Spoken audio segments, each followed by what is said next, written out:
Here we are again with another video that I probably didn't have to make, but felt like I needed to make. So, Need for Speed Unbound is out in about a week or so, and I'm going to try and not speculate too much because, like I said, this is another one of those videos where I make it and I hope like a week or so later it's completely irrelevant. I would absolutely love to be proven wrong on this, but I feel like I'm starting to see elements of a familiar pattern. Let me kick things off by saying that I have a lot of fondness for some of the older Need for Speed games, as well as a lot of, when I really sat and thought about it, the majority of the racing games that I am most fond of, especially from my youth, a lot of them come from EA because they were on a real good hot streak for almost like a decade when it came to racing games. You go back as far as like 2003 and 2004 with Need for Speed Underground and Need for Speed Underground 2, which are very much loved from that era. Need for Speed Most Wanted was like the year after those two, which are, a launch game on the 360. Everybody was, pretty happy with that. Now, obviously, you had those sort of like Carbon and Pro Street years and all that whatever. But even, Need for Speed Hot Pursuit is, in my opinion, Need for Speed, I should clarify, Need for Speed Hot Pursuit, the 2010 version, because there's a bunch from, the 90s and early 2000s as well. In my opinion, there hasn't been a better racing game released since that game in 2010. I played it 2 years ago, the sort of, I was going to say the HD remaster, but it was already in HD in the first place. It was sort of a higher frame rate, we've polished up the assets, definitive version or whatever that was. Still holds up really well. So EA had a good run with races, and I should add on the side of that while all the good stuff was going on in the noughties, and I hate using that word, but I can't think of any other way to describe that decade, or the 2000s, the 2000s. In the 2000s, they had all the good stuff going on with Need for Speed, and at the same time, running alongside it, also coming out from EA, was all of the good Burnout stuff. Burnout 3 Takedown, in my opinion, best racing game ever made. Burnout Revenge was great, Burnout Paradise was great. Burnout's basically been dead since Paradise? Yeah, Burnout's been dead since Paradise, so that was like 2008, although it got fairly well supported with DLC in 2010. But Need for Speed has been on quite the journey, especially across the late 360 era all the way through the Xbox One, PS4 days, and all the way up until now. There was a long period where they were releasing a Need for Speed game every single year without fail, and that came through the, like I said, the late 2000s and the early 2010s. That's where we saw stuff like Need for Speed The Run, Need for Speed Most Wanted, which I think was kind of okay. I didn't play that. Need for Speed Rivals, which I remember having a good time with, but that was mainly because it was sort of a launch title for the Xbox One, and I needed something to play. And I feel like every launch title that's attached to a new console, when you're first unboxing that console and getting stuck into stuff, everything feels a little better than it actually is. And then we went through a period where it was clear that the annual release of Need for Speed wasn't working. So since about 2015, they've kind of been, I don't want to say rebooting the game every time, because that's not really what they've been doing, but they've been taking a little longer with each Need for Speed game, whereas they used to put them out every year, now they come out every 2 to 3 years. And that started in 2015. I suppose it was a reboot, but it was just called Need for Speed, which, very confusing.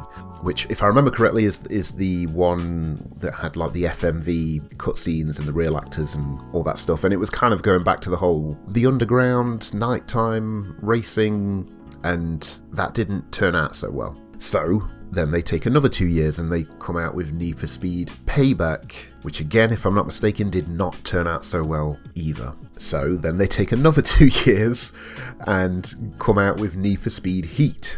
I picked that up either on launch day or not too long after launch day, with the hopes that they were, finally going to strike that chord of Need for Speed Underground, which I feel like they've been chasing the vibe and the the success of Need for Speed Underground since 2004 in some way, shape or form or another. That sort of like good run of Underground, Underground 2 and Most Wanted that came out year after year after year.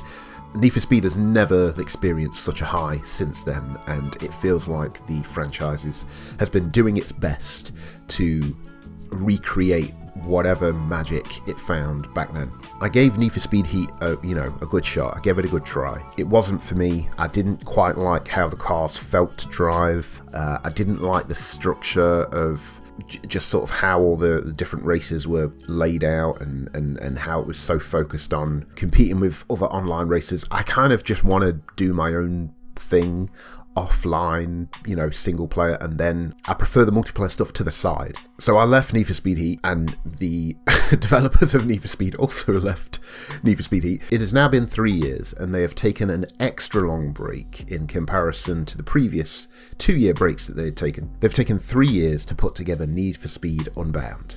And now, here we are again, and I probably should have known better because this game only literally got revealed a month ago. That doesn't give me the most confidence. But here we are again with Need for Speed Unbound.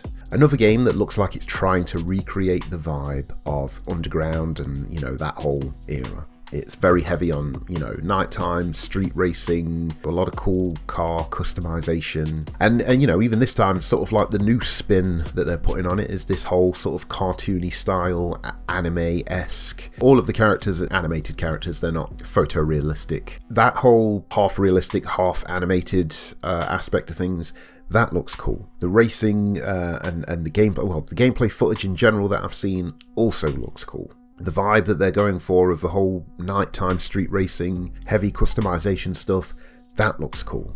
And then even when they announced this game, they were kind of like, oh, this is going to be, a single player offline campaign, so you can do your own thing, focus on just racing the AI, going for the best times you can possibly get, and then the multiplayer thing is going to be on the side. So I was like, great, I'm on board.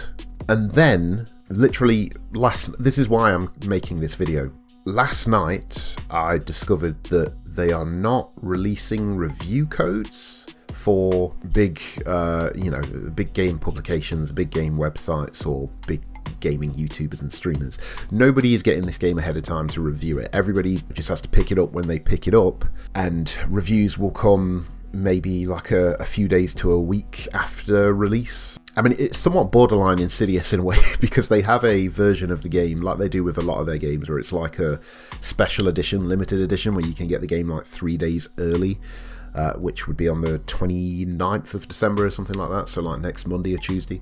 But I cannot think of a single game ever in history that I have heard has held back on getting review copies out that has not turned into a average or below average game in the end. There is no chance that the combination of... Sorry, I shouldn't say there's no chance, because again, I don't want to make myself look stupid. Logic says to me that there is no chance that announcing this game 6 weeks before its release and then not sending out review copies, there's no way that combination does not spell disaster. And I hope I'm wrong. You have no idea how much I hope I'm wrong, because I have been I have been waiting for a Need for Speed game to come back and sort of like reclaim the racing game throne for so long, because there's not much else in the racing space that kind of does what those games did, and especially now that Burnout is basically gone. This one is even made by Criterion, who are, the previous developers of Burnout and who made the last great racing game, in my opinion, Need for Speed Hot Pursuit in 2010. That was made by Criterion. Now, obviously, over the last 12 years, the staff in that of that developer is going to change and shift. So the team that existed in 2010 when that game came out is definitely not the team that exists today. And some of the main people at Criterion, I think, went off and started their own sort of like indie studios anyway. So I know 100% that some of the people at the top of that organisation just aren't there anymore. So it would be foolish of me to just see the name Criterion and go, oh, okay, this is going to be one of the good ones. But there's so many good things going for this game, in my opinion, that every time I see it, I think, oh, that looks cool. And I keep hearing good news about it. And then I also just kind of think, this game was revealed at the end of October, and they're not letting people play it early, which the only information you can take from that as an outsider is that they are not confident enough in their game to let people play it early and potentially, risk it getting unflattering review scores that would then harm their sales. Not letting people review the game early just says to me that you want to get as many sales of the game as possible from hopeful and uninformed people before the word gets out that this doesn't quite, hit the mark the way you want it to. If that is the case, because I'm going to stick with if for obvious reasons, if that is the case, and you've taken 3 years, I was going to say they've taken 3 years. I suppose there's no evidence that they've actually spent an entire 3 years working on this game. They could have taken a break for working on other stuff and then spent 2 years working on this for all I know. But they took a big break, and they keep taking longer breaks than they used to. And every time it keeps not working out. From my perspective, it seems like they keep trying, they keep sort of, changing their approach, and they keep going, okay, maybe we'll try this, okay, maybe we'll try that. And it doesn't quite work each time. And after a certain point, like, what do you even do with this franchise? I'm not sure where you go from here if Need for Speed Unbound doesn't work. If the previous 3 games before this, you took a longer break out to make, they were, bordering on the sort of soft reboot side of things, and they didn't stick. You haven't made they haven't made a game with a 2 on it since, the 2000s. They haven't made a direct sequel to any of these games for quite some time. Now, obviously things are kind of weird right now in general, and releasing a game in December is a bit of a risk, because there's a lot of people out there who have probably dashed the majority of their money on either upcoming Christmas gifts that they've got to buy, or and they've spent the rest on Black Friday sales. So releasing a game in December is a bit of a risk anyway. So how it performs commercially, no idea how it's going to go. If this doesn't review well, if this doesn't get sort of like 8s, like is this just going to be on like Game Pass within like 3 or 4 months? If this doesn't work, can you do a whole new Need for Speed nighttime racy underground heavy customization thing in like 2025 with some different gimmick? I don't know if you can just kind of keep trying to recreate the same thing again and again and again, hoping that one time it's going to stick. But I don't know. Anyone else a Need for Speed fan out there? Or is it just me? Am I just a sad old man? Am I just a sad old man that refuses to move on? It's probably that. It's probably that. I'm willing to put my money on that one.